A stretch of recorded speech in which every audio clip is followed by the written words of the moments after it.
गुरु भाषा बाजाराव जानो गोनां उफ्रा सायख'थि सिटनि बिएफनि बेनि थाखाय बिपिएफनि दिनै नोंथांमोना भट बिनाय हाबाफारि लादों गुबै मा इस्यु लानानै नोंथांमोना नाय इउपिपिएल दोला थांनाय 2020 सननि सासनाव फैग्रोमोना रायजो राजाफोरनो खामानि मावनो थाखाय गोबां खोथा होदोंमोन मोनसेबो खामानि मावफुंनो हायाखै दिनै गामि गामि थांनानै बिथांमोना अरुणोदय आसनिनि फर्मफोरखौ आरो फिन रानफैनाय जोङो खोनादों बिथांमोना थांनाय 2020 सनावनो बिथांमोना रायजोफोरनो गोबां खोथा होदोंमोन जे जोंनि महिलाफोरखौ जौगाखांनो थाखाय माने मोनफ्रोमबो सेल्फ हेल्प ग्रुपनो 75,000 होनो खोथा होदोंमोन आरो बिनि बादै नैबे लाखपति बायदेवनि 5 लाख थाखा दंफां गायनायनि नामाव 10,000 ओमफ्राय निजुत मयनानि नामाव 1200 थाखा अरुणोदय आसनि नामाव 1200 थाखा टटेल जों हिसाब खालामनानै नायबाय 5,86,200 थाखा बे माने इउपिपिएल सरकारा गोबां दाहार जाबाय दिनै दा हिनजाव मानसिफोरनो सेल्फ हेल्प ग्रुपनो बे दाहारखौ माब्ला होगोन बिथांमोना खालि मिटिं खालामो खोथा होयो मिटिं खालामो खोथा होयो बायदिसिना मिशन फोसावो नाथाय गिबियावनो आं खावलायदों इउपिपिएल सरकारखौ दा इउपिपिएल सरकारनि प्रमद बर' बिथां बिना गयारिमोन फेरेंगामोन गोबां दैदेनगिरिफोरखौ आं खावलायदों नोंथांमोना जे केम्पिं खालामनायनि आवगाय जोंनि सेल्फ हेल्प ग्रुपनो होनो गोनां 5,86,200 थाखा दाहारखौ सिगांग्रो मारिग्रो दाहारखौ मारिनो हायाबा गामिफ्राव थांनानै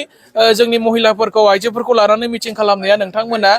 अर्थहीन माने बेसलेस जागोन सिगाङावनो दाहार मारिग्रो नोंथांमोना गावसोरनो खोथा होनाय माने रायजो माने जोंनि सेल्फ हेल्प ग्रुपनो थाखा होनाय बेखौ सिगांग्रो होग्रो बोसोरसेयाव 1 लाख सेंग्रा सिख्लाफोरनो लेखा गोरोंफोरनो साख्रि होगोन होननाय खोथाया मा जाखो अबाव थांखो 1 लाख साखरिया 1 लाख साखरि माब्ला होबावगोन सरकारा जोबनोसै 3 मासल'सै 3 दाननि उनाव इउपिपिएलनि सरकारा जोबबाय आरो बिथांमोना माब्ला होबावगोन लामा दालां बानायनो होननाय खोथाया मा जाखो इनफ्रास्ट्राक्चार डेभेलपमेन्ट बिथांमोना मावनो हादिया जेरावबो गैया मिशन गासै 166टा मिशन फोसावबा दिनै अबे मिशनखौ साक्सेस खालामगोन मोनसेबो मिशना साक्सेस गैया दिनै खालि फोसावोल' ओमफ्राय खामानिखौ मावा फोसावनायजोंनो समाधान जाया मावनोबो नांगोन मावनोबो देखाय जेरै खोथा होदों बिदि माव खोथायाव हिर' जाब्ला जाया खामानियाव हिर' जा आंनि इउपिपिएलनि दैदेनगिरिफोरखौ बुंदों खोथा बुंनायाव हिर' जाब्ला जाया खामानि मावनानैसो हिर' जा मावनानै देखाय रायजोफ्रा नुनांगोन नोंथांमोननि मावनायखौ मेगनजों नुनांगोन खामानि मावालासिनो खोथा बाथ्रा बुंनायावल' हिर' जाबाय थायोब्ला बे बिटिसि ओनसोला डेभेलप जानाय नङा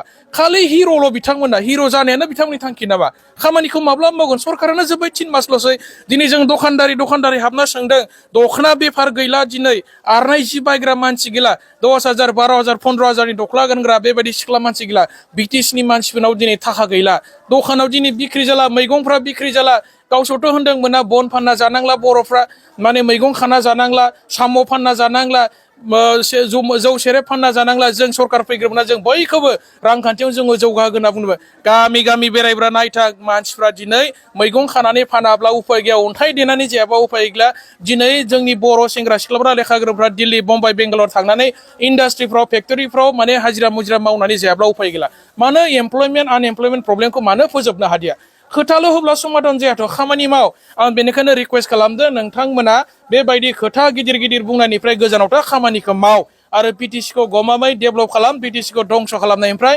नोंथांमोना जाहाथे गोजानाव थायो आङो इउपिपिएलनि गासै दैदेनगिरि लिडारफोरखौ आं दिनै खावलायदों